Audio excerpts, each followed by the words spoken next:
Hey, what's up, everyone? Well, here's a little bit of some of the stuff that I use for painting. I just got like a bunch of different types of brushes, all my different paints in this like little tote bag. This camera's not the greatest. Hopefully someday I could get a regular camera. But like here's all those things right there.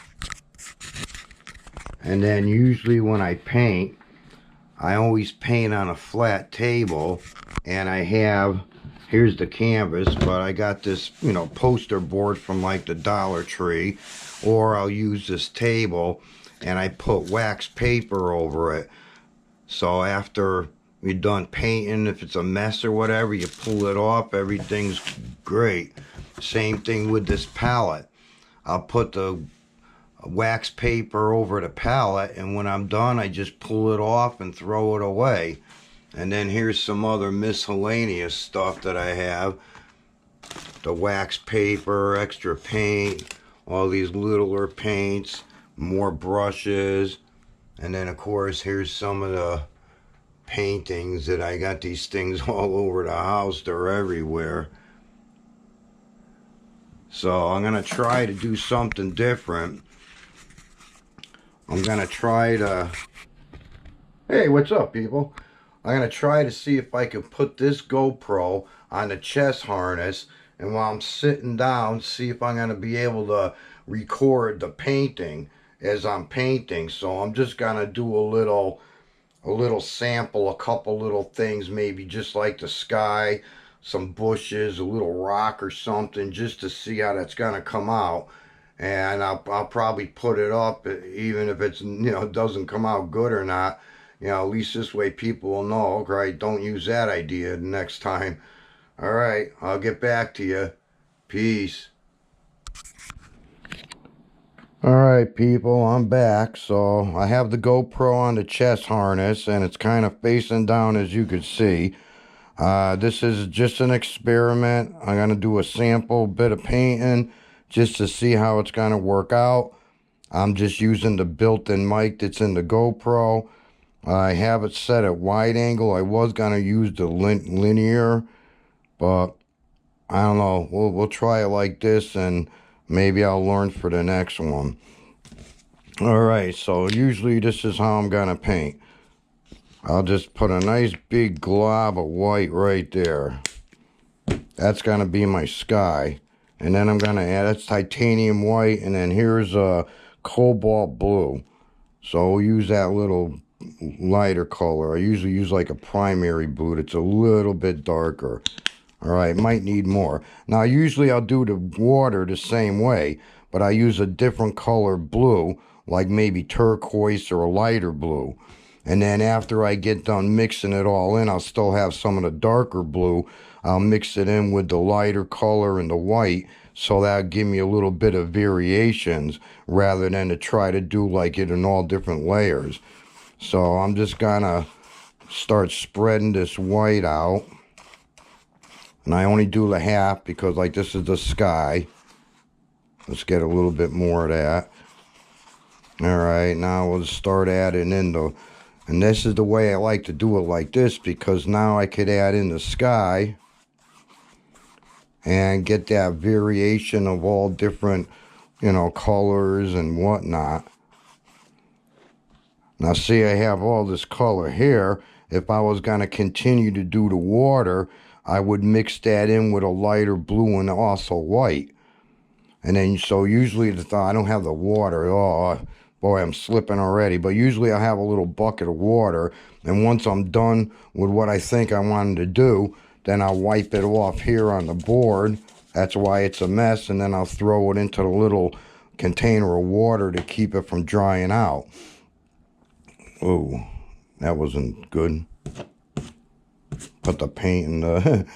All right, so now, usually I'll do the sky and the water and then maybe a mountain, because I want it to pick up the color that's on there. And I probably should have had a little bit more of the white on there, so it was a little bit thicker. I like it nice and thick and gooey. So anyways, Hopefully this lighting, you can see this setup might not work, but this is the only way I could think of doing it for now.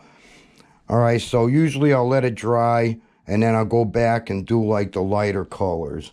So let me grab, I don't know if this is gonna be too dark. No, this is just some yellow ochre. All right, so you know what? I'm just gonna put a little bit of yellow ochre right here. Come on. And like I said, usually I'll let it dry because I want the colors to look good. But I'm just going to take this yellow here and mix it up. So if it was dry, it would be nice and thick. You wouldn't see all the colors. And then you could use this to like drag it up like that if you want. So, you know, by pulling it up like that. And I tell you, I got these brushes here. I got all these fancy high-class brushes, special smoothing ones where it make it nice and smooth. But I'm just using these cheap ones right here I got from Michael's. You find these in the section where they sell like the, you know, the wooden, you know, like birdhouses and stuff like that where you paint. And then I think it was like a 10-pack. You get a half an inch, an inch, and an inch and a half. And there's like 10-pack for like $5 or something like that. It's crazy. So and these are like my favorite brushes. Of course, you know, certain things I do, I'm going to use better brushes. So now I'm just going to wipe some of that off. All right, now let's see if you can see this over here. Try to get the camera a little bit closer. I got some light green, medium green, and dark green. So I'm just going to tap in a little bit of that and tap some of it out. Oop, I didn't want that dark in there. All right, well, I got some dark. All right, now I'm just going to basically just sit here and tap it on there. And it's not going to spread like I want it to because I'm not letting it dry first. But I just want to give you the idea on how I usually end up doing this. So, like, this is supposed to be a bush right here. All right, so now I'm just going to wipe that off a little bit. And then get some of the medium color, tap it out a little bit. And then I'm just going to go back over it again. Try not to drag it. I like to try to tap it. Tap in a little bit more color. And like I said, normally it's kind of saturated because it's mixing with the other colors. Now I'm going to tap in some darker color. So we'll get a little bit of the, I think that's deep green. The middle color is sap green. Okay, let's get a little bit more. Oh yeah, look at those nice big globs. I like that, nice globby. And let's make a little couple extra branches up there. And then if you want, you could kind of go over a little bit towards the bottom, because that's where all the dark is. So, I mean, so basically that's it for, but like I said, when it's dry, then all these colors are a lot more brighter. But that's kind of how you have it. So all you're doing is you're just tapping. You're just hitting the thing and just tap, tap, tap, tap, tap. All right, so now I have this, my palette, and like I said, I have the wax paper. I just pull it off and roll it up and throw it away. So now I'm going to take my favorite palette knife and I'm just going to grab a little bit of these two colors at the same time. And then I'm just going to come over here, trying to hold the camera so you can see it closer. And you just going to kind of like slop it down like that and then start like buttering your bread.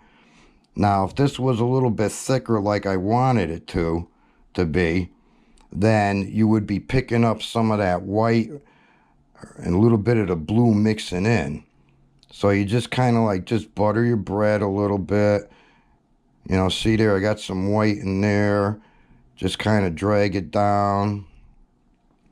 And then if you want, you could go back and grab another little batch. And then sometimes most of the times I'll actually use more like white. I mean black instead of the gray. And then that's all you do. You just keep adding it in. And then the best part is it's kind of like that one touch paint, or not one, yeah, was that what they call it? Well, no, one stroke, like one stroke painting. Look, thing just came right off the GoPro just came right off. So anyway, so try to get this under the light.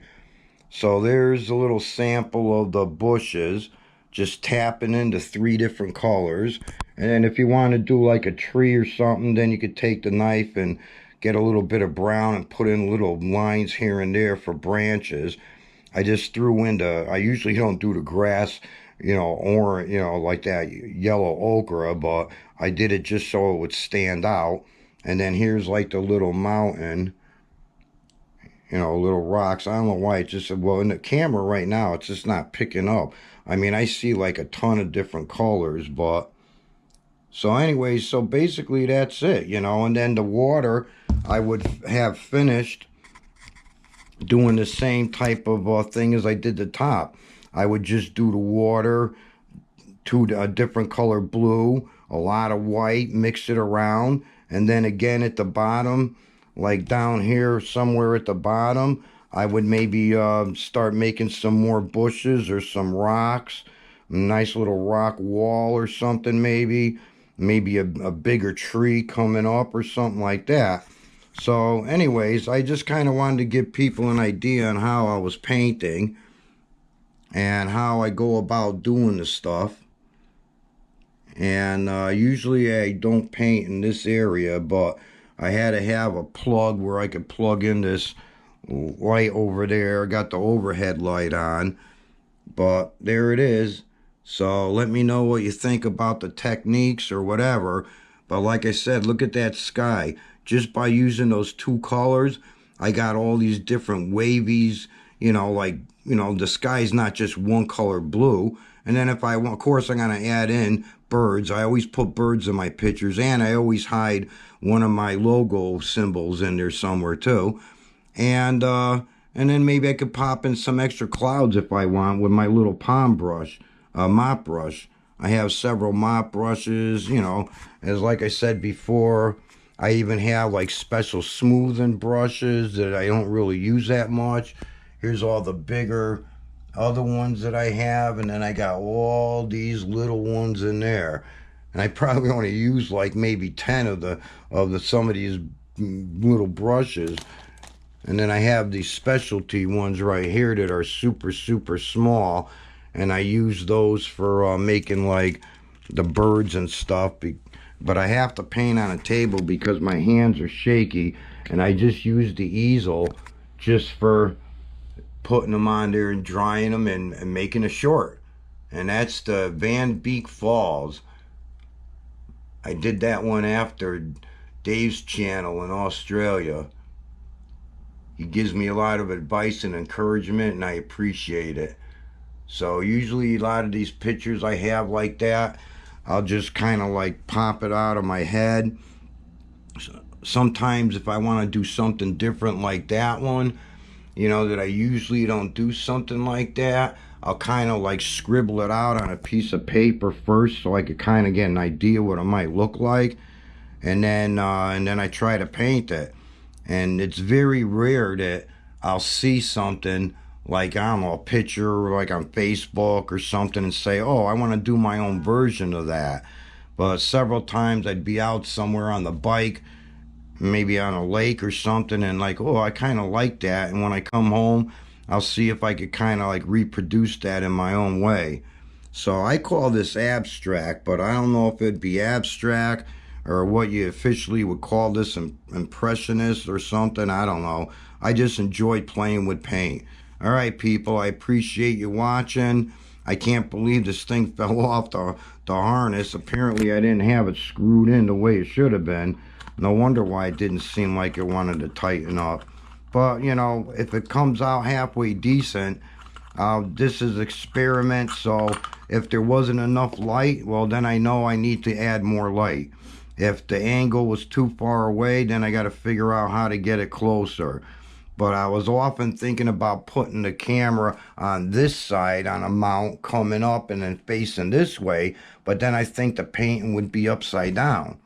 So I didn't want to try that.